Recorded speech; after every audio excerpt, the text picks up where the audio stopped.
I'm Chris Lawrence with your headlines from North Texas. A high school football player was arrested for shooting his teammate just hours after South Oak Cliff won a state championship. As Matt Howerton reports, it happened at a home in southern Dallas where the Golden Bears were celebrating their big win.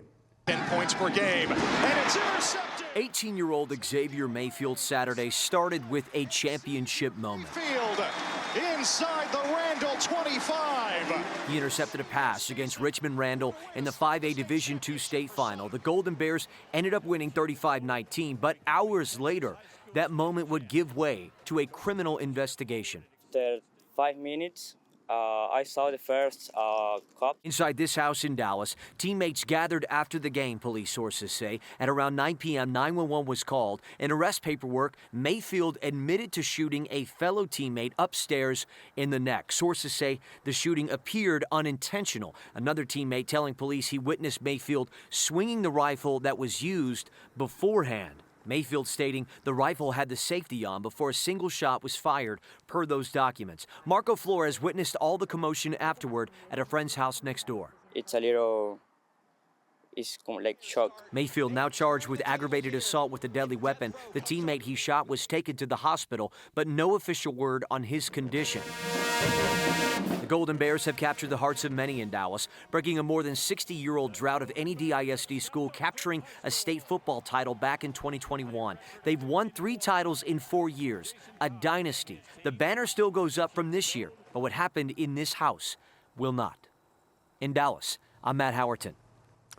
Burglars just cleaned out someone's apartment in Dallas, leaving them with almost nothing during the holiday season.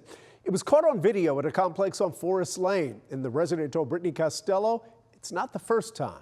Aaron Pace knew something was off the moment he opened his unlocked apartment door Friday. I felt like I wanted to throw up because the life that I had put together was basically torn apart. After a week-long work trip, he returned to his North Dallas apartment to find almost everything gone. TV was gone, my PlayStation's missing, I look over, my camera's missing, there's trash all over the floor. His neighbor's camera caught everything. It shows a man in a red robe walking to his door. He walks off, but doesn't actually leave. The camera catches him walking to Pace's patio. They kicked it in, it looks like. The metal was disattached right there. He walks out carrying Pace's belongings and comes back the next day. Pace says wearing his clothing. He has someone with him, and they take turns carrying storage bins and carts full of stuff out of his apartment. I work hard for everything I do. His apartment at North Star on Forest Lane was his first, the only one he says he could afford. He even skipped the renter's insurance. I didn't really realize how important it was at the moment, so that's a lesson learned. Now, he says he doesn't feel safe. Not surprising. It's Forest Lane. His neighbors say they were hit too, earlier this year. They can't tell if it's the same person, but this guy is caught on their neighbor's camera lugging their safe across the hall, and he goes back for more. When the door was broke in, open, they got in with a crowbar right here. Wow. They cut the cameras. No one was caught. Yeah, I felt like throughout the entire year, I was like, okay, like I finally was able to make a lot of progress. Like I was getting towards my goal of moving out to a better neighborhood. Pace is moving. But for the sake of everyone else, he wants these people caught. In Dallas, I'm Brittany Costello. Some Texans will be tightening their budget to start the new year, and as Luke Clary reports, a new study shows rising energy costs are putting a real strain on families. And when you make food, you make it with love. For Shakina Thompson, love starts in the kitchen. You definitely have to make sure you watch what you spend. But with money tight, she found herself making hard choices month after month. You have to choose whether to pay for groceries or your utility bill. Yeah, it was very tough, especially with me being new here. Never knowing what the bill may be. You're kind of holding on to a prayer. Pray that it's not going to be too much where you can't afford it. Last month, she says, her gas and electricity bill soared to more than $200. And Shakina is far from alone. According to the Texas Energy Poverty Research Institute, electricity rates are up 30% from 2021. And it projects another 29% rise from this year to 2030. Right now, it's a top concern for people in the state of Texas. Sandy Haverlaw is the president of the Texas Consumer Association. She says utility companies have a built-in incentive, spend more on infrastructure, and earn more in return. In terms of growth, it's really been uncontrollable in Texas in the last couple of decades, and that's how they get paid. So build a new line, get paid, put in more equipment, get paid. It's Texas families who end up footing the bill. I'm really blessed. For Shakina, Really happy about Christmas. help from the Fort Worth Community Action Partners program has been a lifeline. I actually was sitting there crying, just bawling, because just to know that it was some hope and someone out there that was willing to help somebody that's a single mother to just get through some tough times. The program covers most of her utility bills for the year, And I don't have to worry about paying the utilities right now. giving her some breathing room heading into the holidays. Take care of my daughter, go grocery shopping, give her the best life that she deserves. In Fort Worth, I'm Luke Clary. Our state is still one of the worst in the country when it comes to littering, despite that iconic slogan, "Don't mess with Texas." But as Sean Giggy shows us, one man has stopped complaining and decided to do something about it. I think that God wanted me to do this. When his church issued a challenge. They said that we should be out in the community doing community service. Jeff Oakes took that idea straight to the garbage. We never lived in a place that had so much litter and trash. Yeah, this is where it started. Jeff says his rural Weatherford Road was littered. So after church, he picked it up. And the minute we started doing it, it just felt good. So he kept going and cleaned up the next road, then the next, then the next. And I said, we're going all the way to town. And now here he is, 2.5 years later, still going. We're running out of bags. And he is no longer alone. Because there's power in numbers. About 6 days a week, this retired home builder and his army of volunteers pick up trash all over Weatherford. And I wanted to do something to make a difference. Jeff's mission, so big, it's now an official nonprofit. Well, this looks a lot better. With more than 1,000 volunteers, Love Weatherford has picked up tons of litter. 40 tons. We picked up 40 tons. Weatherford may now be one of the cleanest cities in Texas. It means a lot to me personally, because I live in this town and I want my town to be clean. And they continue picking up momentum. Neighboring communities have formed their own cleanup campaigns. And fresh faces are stepping up to lead. The more youth we can have out here is better for the future.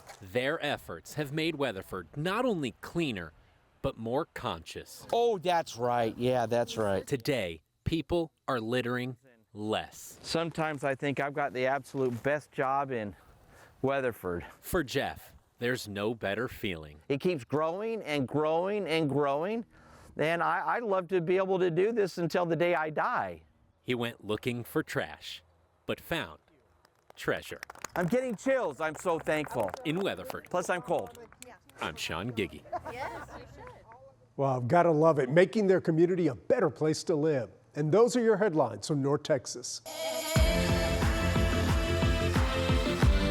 In Austin, I'm Quita Culpepper.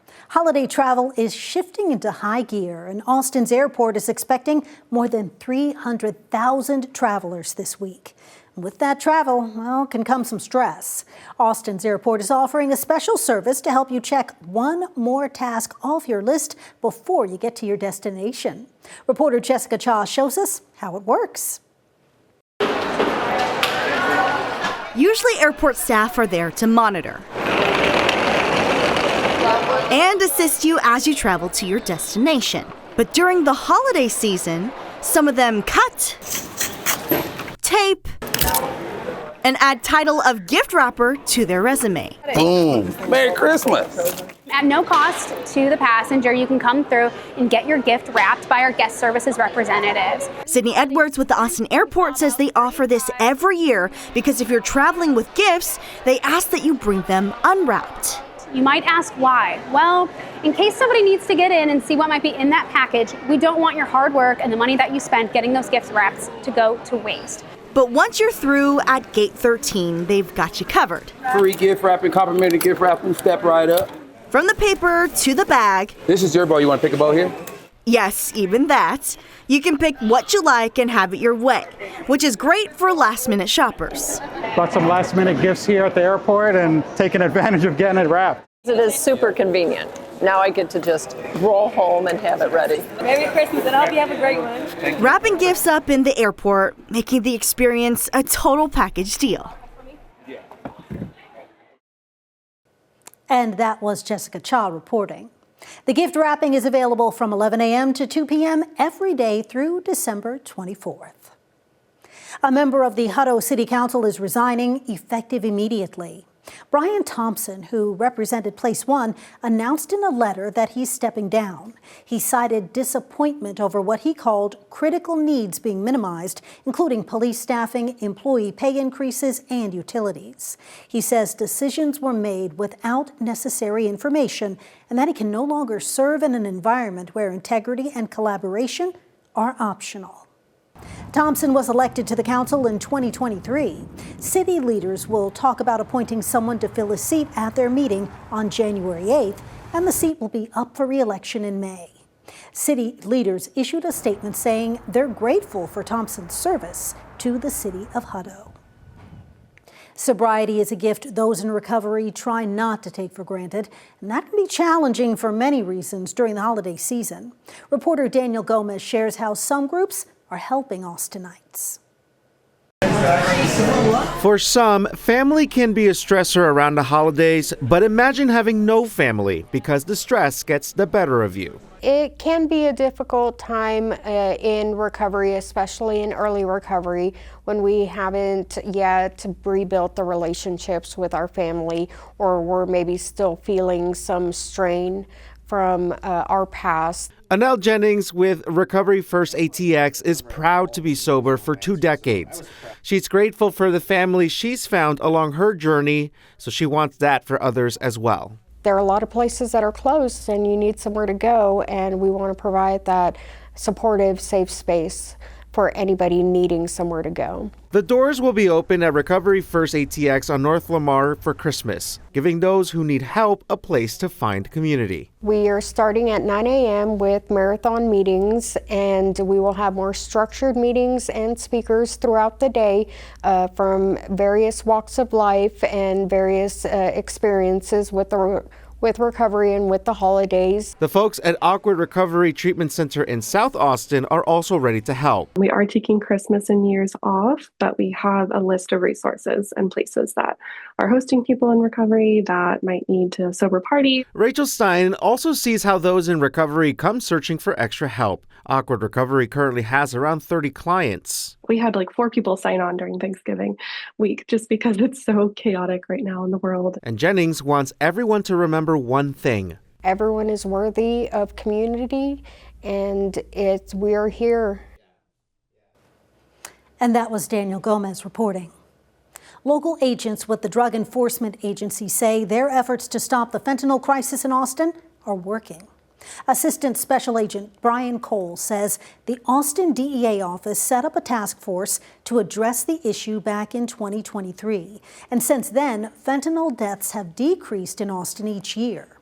According to the Travis County Medical Examiner, there were 279 deaths in 2023, 179 deaths in 2024, and the state has reported just 39 deaths in Travis County so far in 2025. Now the DEA is launching a campaign to combat fentanyl across the U.S. called Fentanyl Free America. It's a national call to action to save lives and end the opioid crisis. And you really need to have those tough conversations at home with your family, your children, because fentanyl is not just in a tablet form or powder form. You're also seeing it mixed with all other drugs, such as cocaine, heroin, and methamphetamine. In 2025 alone, the DEA has seized more than 45 million fentanyl pills. Workers at a West Austin pharmacy had a lot to clean up over the weekend after police say a car drove through the front window. According to APD, the car smashed into Terrytown Pharmacy at around 3 o'clock Sunday. The See, the windows are boarded up right now, but the pharmacy was open for business Monday. Police say the driver was conscious and responsive, and no one was hurt.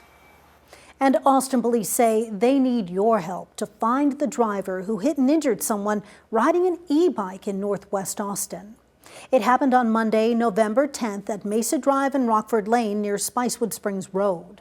The photo APD provided is a little bit blurry, but investigators say the driver in this white Volkswagen SUV turned into the e-bike rider, injuring them, and didn't stop to help. If you saw or know anything about this case, you're asked to contact APD. UT Austin is getting $9.3 million to build a space research lab and help grow the state's space industry. The Texas Space Commission approved the grant during its final meeting of the year last week. The lab itself won't be in space, but it will be used to study how to better track objects orbiting the Earth. Since January, the state has approved 23 grants to companies and universities across Texas, including SpaceX, Blue Origin, Cedar Park-based Firefly, and Houston-based Intuitive Machines. The money will fund everything from satellites to internship programs. An event aimed at supporting local musicians and venue workers during the slower winter months is returning this January. Downtown Austin's Free Week is happening January 9th and 10th in the Red River Cultural District. And this time around, there's going to be discounted food and drink options. You can grab a $3 pizza slice, $4 tacos, and discounted margaritas and beers at participating restaurants. And customers at Amy's Ice Cream on Manor Road can round up their purchase to support the Red River Cultural District. Now again, the event is happening January 9th and 10th on Red River Street downtown. And those are the headlines happening in Austin. I'm Quita Culpepper.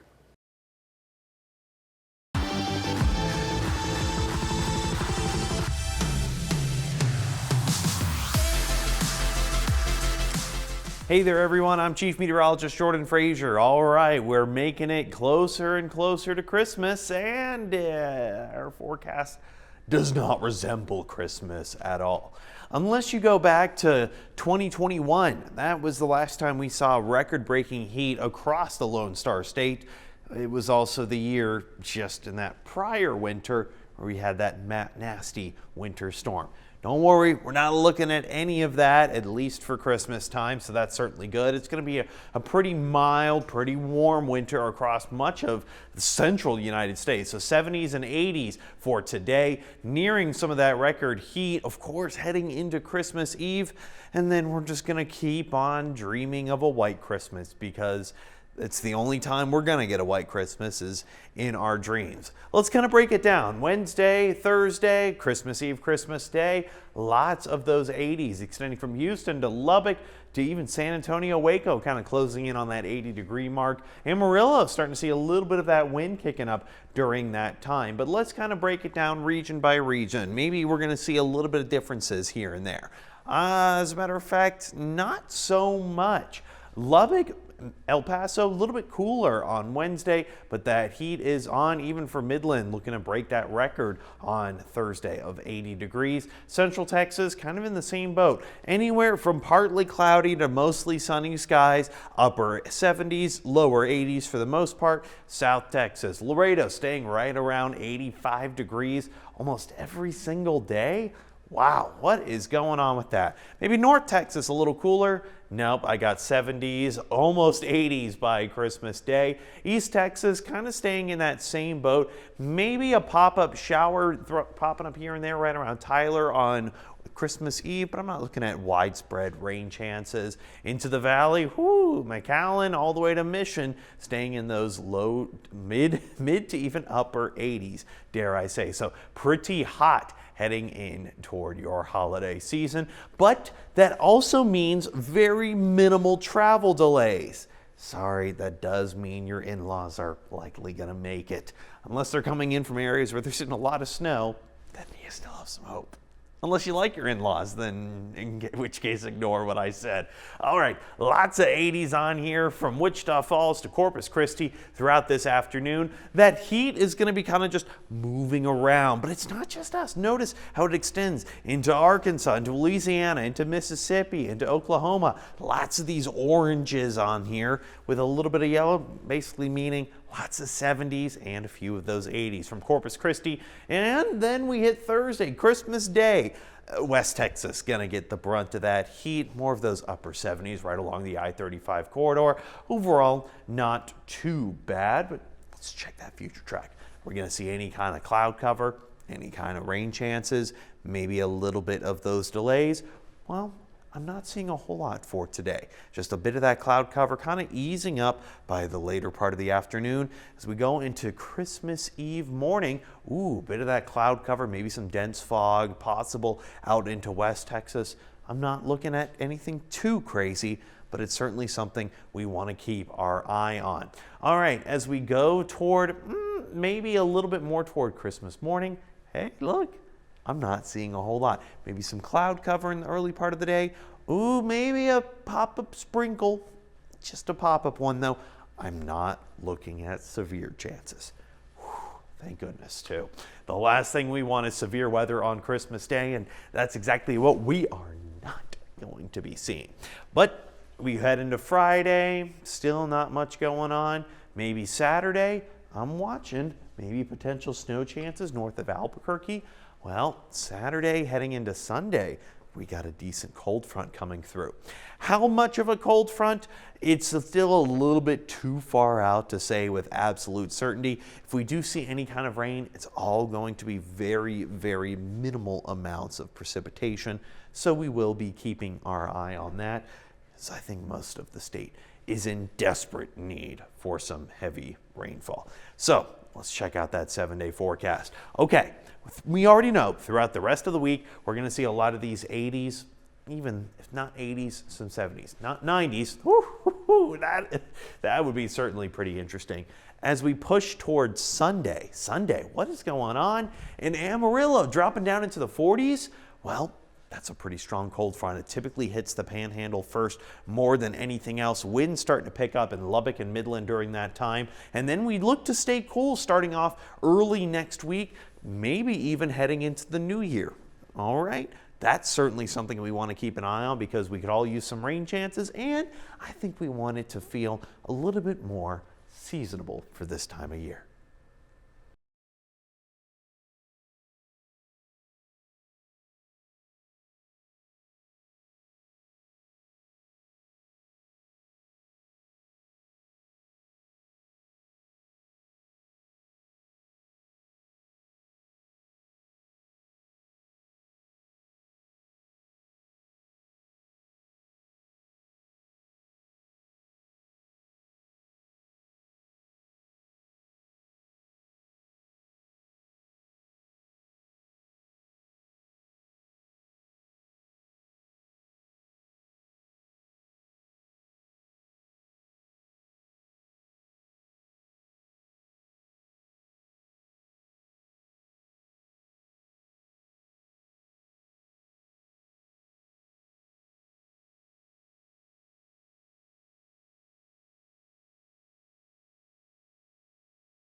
Let's take a look at today's headlines across Houston. Hello, I'm Len Cannon. It has been 11 days since 24-year-old Sydney Marquez was last seen in southwest Houston, and police say the search is far from over. In fact, new video released over the weekend shows her just hours before she disappeared, and it's helping investigators piece together her last known movements.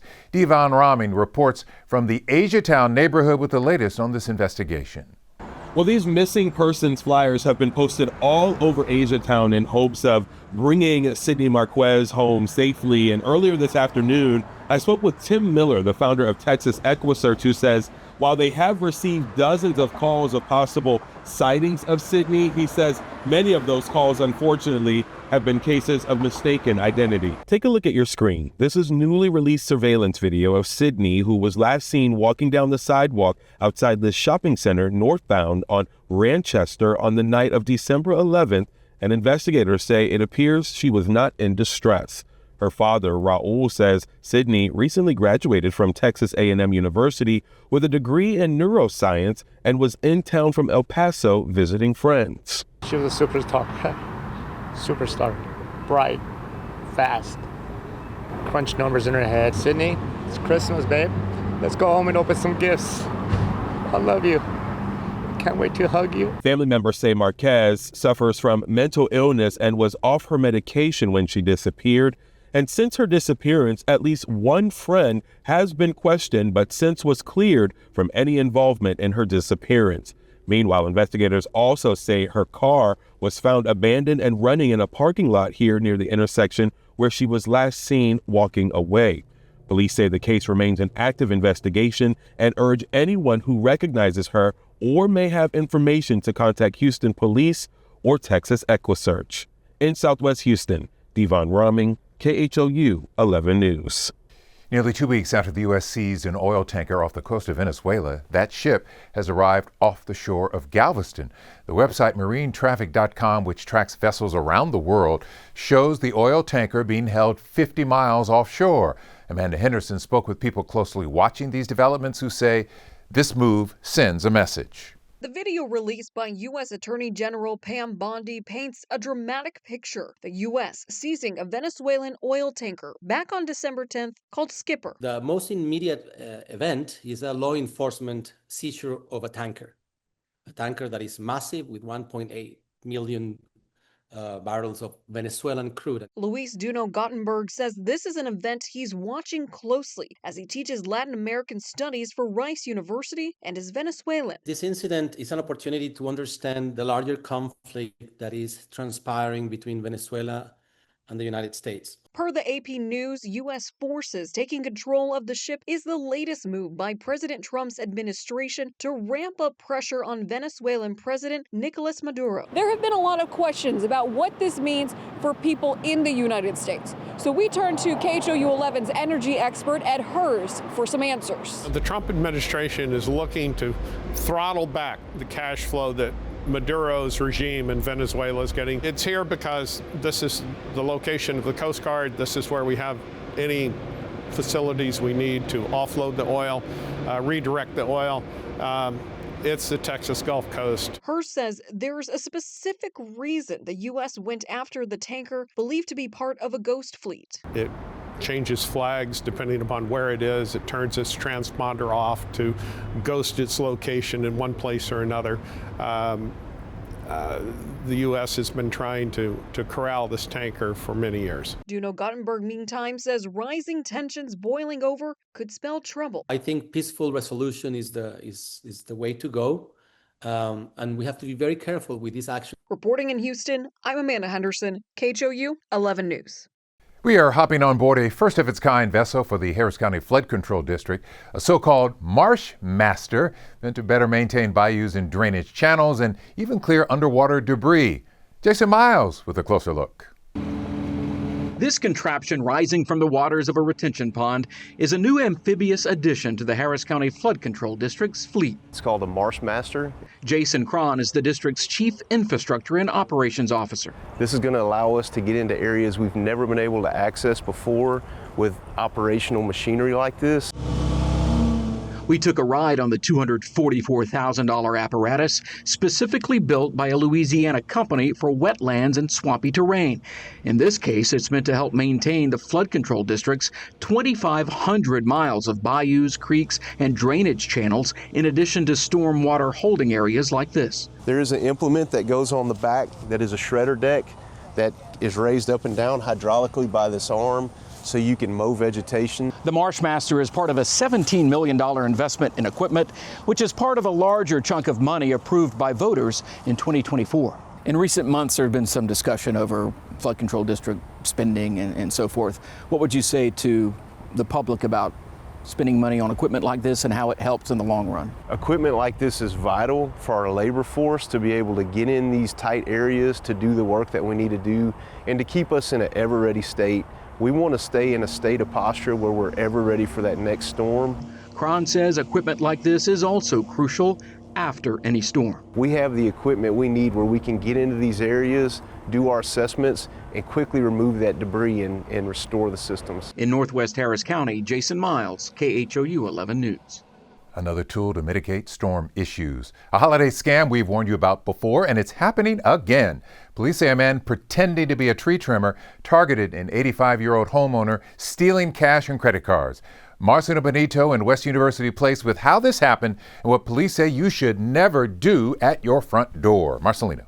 Yeah, the guy who lives inside this home tells me he prides himself in being extra careful. But when a friendly guy came to his front door offering to trim up those trees, he became a victim just days before Christmas. I bought the story about him being next door, hook, line, and sinker. 85-year-old Don Brown still can't believe he fell for it. He said that he was trimming trees for my next door neighbor, and that he could trim a few limbs that were over on my neighbor's lawn for $12.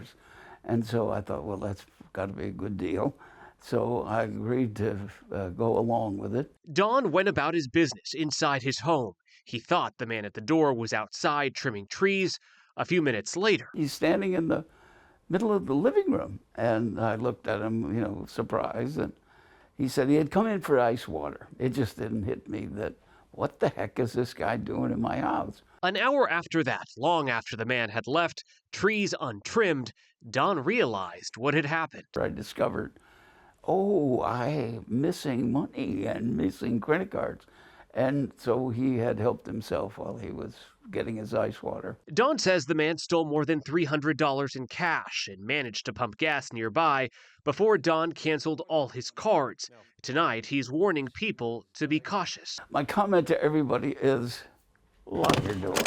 There is no such thing as somebody that's friendly. So be careful. What happened to Don, though, isn't unusual.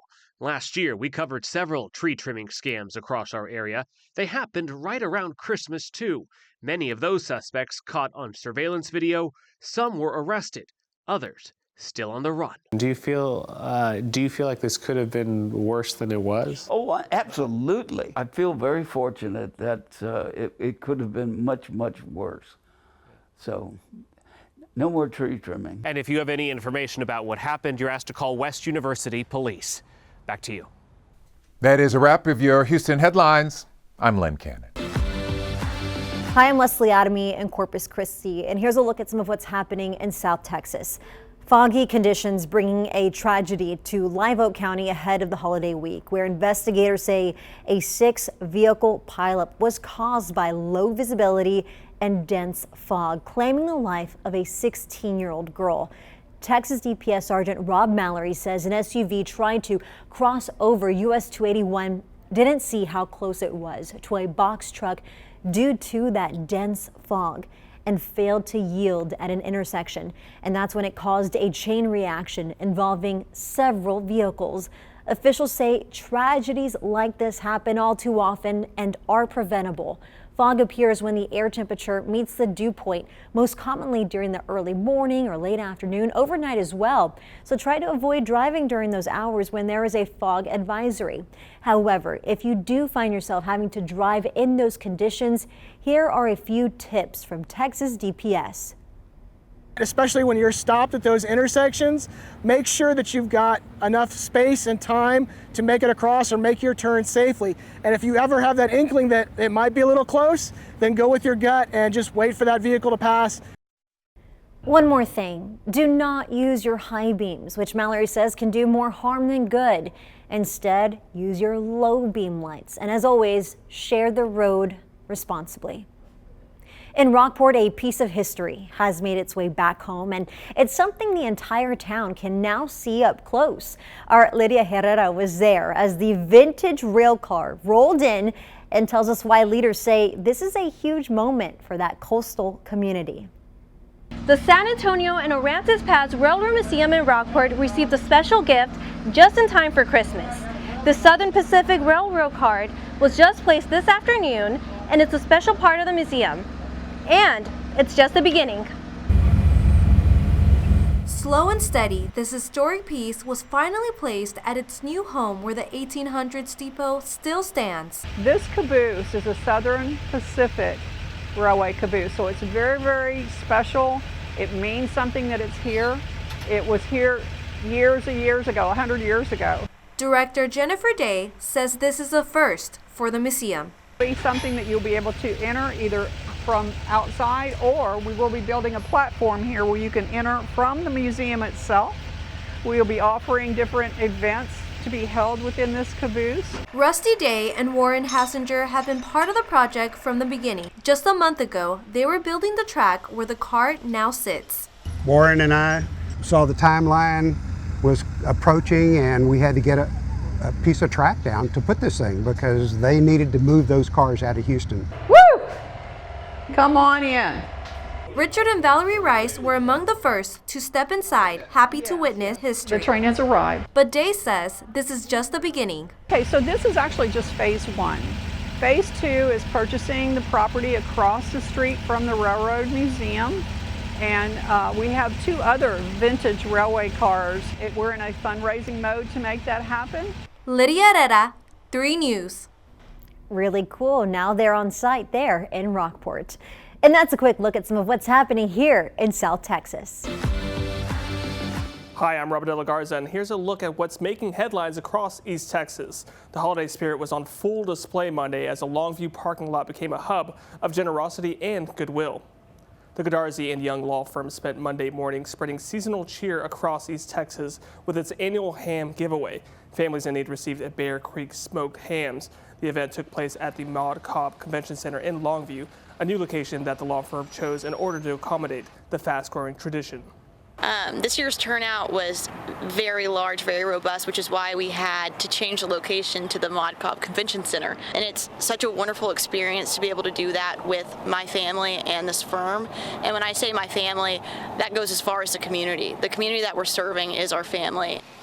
Hams were handed out first come, first served, with 1 per vehicle. The giveaway continues Tuesday at Gilmer Elementary School, where another distribution will take place. The Kilgore Bulldogs might not have been able to secure a state championship title, but fans back home still showed up in full support. CBS 19's Nayeli Carrillo shows us how one watch party highlights the strength of community pride in East Texas. A movie theater watch party complete with popcorn. Kilgore fans arrived early at 4-Star Cinema, filling 2 auditoriums to watch their Bulldogs take the field on the big screen. Kilgore really takes pride in the Bulldogs, and as they should. It's a great team, well-coached team. I've met some of the players, good kids, and so it's just really small-town community. Football team is a large part of that identity. The Bulldogs made it to the state championship for the 2nd year in a row. But with the game played nearly 2 hours away in Arlington, not every fan was able to make the trip. Theater staff decided to open their doors, giving fans a place to come together and root for the team. Go Bulldogs! I think that the players, as they're in the stadium and they look, they see a lot of people around. They probably have no idea that there's maybe 2-3 times that amount watching across the state. From cheers to quiet sighs, emotions filled the room as fans watched every play unfold. And while the outcome wasn't what fans hoped for, many say the game was about more than just the score. I'm just really proud that they are representing our hometown, regardless or not what the score is at the end of the day. They shouldn't hang their heads. They've done well. Good coaching, a good staff, and so all in all, it was a good year for them. Maybe next year? Maybe next year. Keep your fingers crossed. Fans say watching the game together made the experience even more meaningful, turning a loss into a moment of unity. Many hope this watch party will become a tradition if the Bulldogs make another run next season. Just keep on keeping on. It's a game. So they did great. In Kilgore, Nayeli Carrillo, CBS 19. That's a wrap on your East Texas headlines. I'm Robert De La Garza.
I'm Isis Romero, and this is the news in San Antonio. Tonight, we're learning more about the man who was shot and killed by 2 Bexar County deputies during a shootout. The sheriff says he has an extensive criminal history and most recently spent 46 days in jail. Sue Kalberg reports. The sheriff says the man who died here when he opened fire on 2 deputies was from Costa Rica, and he had outstanding warrants. Jose Arley Fernandez Solano, 38 years of age. My understanding, he's got previous charges for assault, bodily injury, family, and injury to a child. Salazar said deputies were actively looking for him last week on new domestic violence charges, but they couldn't find him until a woman he had been in a relationship with previously called for help. Suffice it to say, this gentleman does have what we consider to be an extensive criminal history, and quite frankly, he's not somebody that even should have been in this country. Committing crimes or otherwise. As for the 2 injured deputies, Salazar said they now believe 1 bullet fired by the suspect passed through both deputies. Deputy Segala was actually shot through the hand yesterday. He's been with the agency since 2012. Deputy Zini was the one shot in the hip. He has been with the department, with the agency since 2023, and he's been on patrol since 2024. Salazar had praise for the woman who managed to save herself and 2 kids when the suspect threatened to burn their house and attack the family. The sheriff says 1 deputy has already been released from the hospital. The 2nd is expected to be released maybe even today. He says after that, there will be some administrative leave, some administrative duty, but he hopes they'll return to full duty sooner rather than later. In North Bexar County, Sue Kalberg, KENS 5. On Saturday, San Antonio police shot and killed a man who allegedly threatened his ex-girlfriend and her co-worker. 23-year-old Eric Campos survived and is now facing charges. This weekend's shootings have one thing in common. Both started out as domestic violence calls.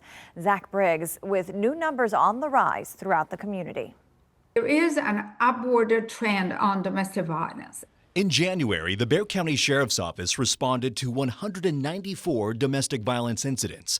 That number peaked at 276 reports in October before dropping to 233 cases last month. Family Violence Prevention Services President and CEO Marta Pelaez stressed for the perpetrators, it's all about control. They want to appropriate the victim. It's all about treating the victim as property.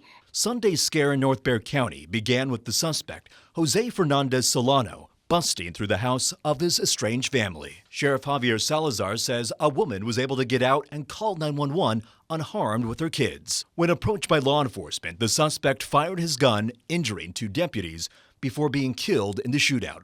Pelaez points to the battered women and children's shelter as a haven for refuge and building toward a safer future. The demographic of the person that comes to the shelter is a mother between 36 and 38 years old that comes in the company of 3 children. That family will be saved. The shelter provides legal help, counseling services, and much more. It is our hope and our goal to bring that family to self-sufficiency, independence, and a lot of learning about domestic violence. Expanded youth education is a focus for Pelaez and advocates, but doing so in the classroom continues to be a challenge due to legal barriers. But Pelaez is hopeful. Raising awareness is a responsibility that we all have in the community. Zach Briggs, KENS 5. A Bexar County bust uncovers drugs and more than a dozen weapons. Investigators say some are ghost guns or untraceable weapons. Simone Simpson has the details. On December 12th, Bexar County Sheriff's deputies executed a search warrant in the 5600 block of Butch Canyon as part of a drug investigation. During the operation, deputies attempted a traffic stop on a vehicle driven by Michael Morales, which resulted in a crash at State Highway 151 in Hunt Lane. He was taken into custody after briefly running on foot. Deputies say they recovered about 8 ounces of methamphetamine from the car. The sheriff's office says a search of Morales' residence led to the seizure of an additional 32 ounces of meth, 17 firearms, including 4 confirmed stolen, along with ghost guns, Glock switches, a rifle suppressor, and drug-related paraphernalia. A late-night fire forced a quick response at a high-rise near downtown. Flames broke out on the 9th floor of an apartment building, prompting evacuations. Rania Kaur has the latest. The exact cause of the fire is still under investigation. Fire officials on scene believe it all started from a cigarette. The fire started at around 10:50 last night on the 9th floor of the Villa Trancasi apartments. The high-rise is located on Marshall Street, right off of San Pedro, outside of downtown. It's an apartment run by Opportunity Home. When the San Antonio Fire Department arrived, they saw smoke coming out from the floor of the building and soon called a second alarm. Luckily, they were able to put the fire out quickly. When they went inside one of the apartments, they found some small burned items on a coffee table with a cigarette, which is what they believe was the cause of the fire. Now, the fire department says the damage was mostly smoke. Right now, we're working to learn how many other apartments, if any, were damaged and the extent. We'll continue to keep you updated as we learn more information. In studio, Rania Kaur, KENS 5. And that's the news in San Antonio. Here are your headlines from Southeast Texas. I'm Tia Johnson. Beaumont police are searching for 2 men they say could be connected to a deadly shooting. That shooting happened early Sunday morning. One person was killed, another was hurt. The 2 victims arrived at a nearby hospital with gunshot wounds. One of them died from their injuries, according to police. Now they're asking for your help finding these 2 men right here, Jordan Baldwin and Dakota Chapman. If you know where either of them are or know anything about the shooting, call police or Crime Stoppers. In other news, a 61-year-old woman died early Sunday morning after her apartment caught fire in Port Arthur. Fire Deputy Chief Antonio Mitchell tells us it happened in the 1800 block of Gulfway Drive. He says Doris Barrier suffered 3rd-degree burns all over her body. She died at the hospital. Chief Mitchell says her husband had gone to the store. He came back around 7 a.m. and saw the flames. The chief says the apartment was destroyed and the fire caused minor damage to surrounding apartments. The Red Cross is helping out as the fire is being investigated. Family and friends will gather this week to lay former West Orange Stark head football coach Dan Hooks to rest. Hooks died December 9th. He was a Southeast Texas legend with entries in several local and statewide football halls of fame. Hooks was recently honored by Congressman Randy Weber. Weber said Hooks showed up every day for his players, pushing them and believing in them. What really mattered happened beyond the scoreboard. The lessons about teamwork, discipline, and doing things the right way. Coach Hooks wasn't just preparing young men for football games, he was preparing them for life. Hooks coached at West Orange Stark for 29 years, leading the Mustangs to 17 district titles and 2 state championship victories in 1986 and 1987. A Southeast Texas high school's esports team is raising money to send its players to state. Port Neches Groves High School is ranked as one of the top teams in Texas, but what they're doing impacts more than just the scoreboard. The team brings teens together for some healthy competition. It also helps them come out of their shells. Reporter Spencer Plato has more. The PNG High School esports team, they're making a name for themselves, qualifying for state and even ranking among the best in Texas. But their coaches tell me the real impact of esports goes far beyond the scoreboard. This year we are the #2 team and we're going to state. We're looking for that #1 spot. It's not your typical after-school activity. We are here to have fun and to have a little bit of competition in our games. And at the heart of it all, we're just here to hang out and be friends. Students get to choose from up to 14 different games, both team and solo. Games like Hero Shooters or Grand Blue, which Jason Brizendine is ranked #1 in the state for. To get good at one of these games, at least at the competitive level, you do have to put in a good amount of work. Quentin Campbell is the captain of PNG's Marvel Rivals team, one of the squads headed to state this spring. I get to help people. I get to help them throughout the game, like help them be better at what they're passionate about. It's a passion coach Kyle Clemens never expected. I wasn't really aware of how competitive it could get and how important it really was to some of these kids. I don't think enough people know about it. The players say this experience has been life-changing. I used to be very, I guess, shut in, and this really helped me open up to social interaction. Started to join this, kind of become more open with people who have the same interests as me, and it's been just kind of feel like I really had a spot somewhere. And for the coaches, that's the real win. I could care less if you lose every match, but if y'all are playing together and getting along and making friends and coming out of your shell and doing something you wouldn't normally do, that's the important part. The team is currently raising money for the run to state in early May. At PNG High School, Spencer Plato, 12 News. Jasper County Sheriff Chuck Havard is thanking the community for making this year's Blue Santa program a success. Sheriff Havard says generous donations from across Southeast Texas brought in about $50,000 in toys and cash, helping hundreds of families provide Christmas gifts for children. He says all toys would be distributed before Christmas for families that apply for the program. Sheriff Havard also recognized his staff and community partners for their hard work and kindness. And those were the headlines from Southeast Texas. I'm Adrian Carbajal. Here are your headlines from Central Texas. A Central Texas Justice of the Peace is looking to renew a challenge to bring legal gay marriage in the United States to an end. Judge Diane Hensley is filing a federal lawsuit with the goal of overturning a 2015 Supreme Court ruling that legalized gay marriage nationwide. Hensley claims that the ruling is unconstitutional because it circumvents state laws against it. The Supreme Court recently declined to hear a similar case out of Kentucky from a court clerk who refused to issue marriage licenses to gay couples. In 2019, a state commission publicly warned Hensley that she was violating judicial conduct for refusing marriage licenses herself. A Killeen pet store owner is picking up the pieces after a break-in days before Christmas. 6 News reporter Juliana Jackson spoke with the store owner who says this burglary put dozens of animals at risk. This is what happened on December 19th. Shattered glass in a ransacked store at Central Texas Savage Pet Supply. We then drove down here to, try to see what was going on, and by the time we got here, they were already gone. No, I thought for sure that they were going to take all these, the critters. Owner Robert Abrego says the burglars didn't just break in, they disabled the entire security system first. They cut the power off, essentially that kills all the electronics in the shop. So They knew what they were doing. It's not their first time. When Robert got a notification on his phone that there was a person in his store, he found this rock on the ground. Officers confirmed the front glass door was shattered and the business had been rummaged through. While no money was stolen, police say the damage is estimated at $3,000. Yeah, he's one of our most known. But Abrego says his biggest concern wasn't the cash drawer. It was the dozens of reptiles and other animals in his store. All the animals that were up front, we had to kind of move them towards the back so they could be away from the window because it was really cold that night.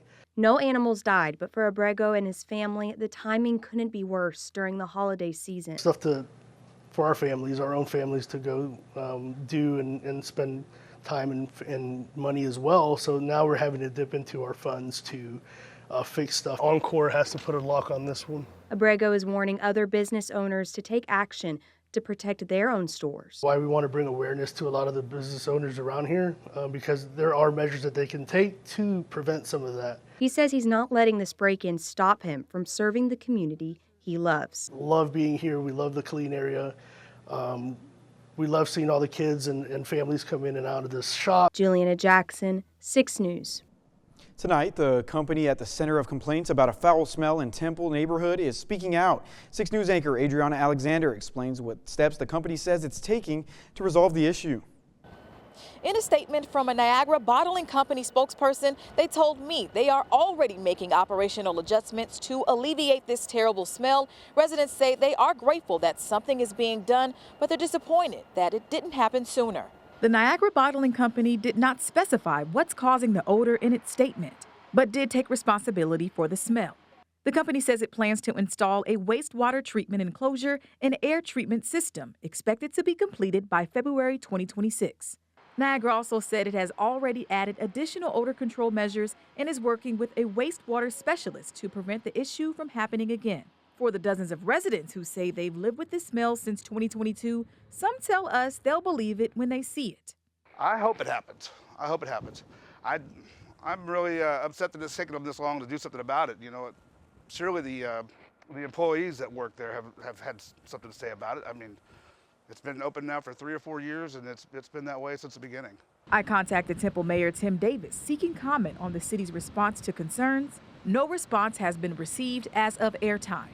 Tonight at 10, we'll get a look at the land around the Niagara Bottling Factory and hear how residents feel this may be tied to why they've been ignored by the city for so many years. And those are your headlines from Central Texas.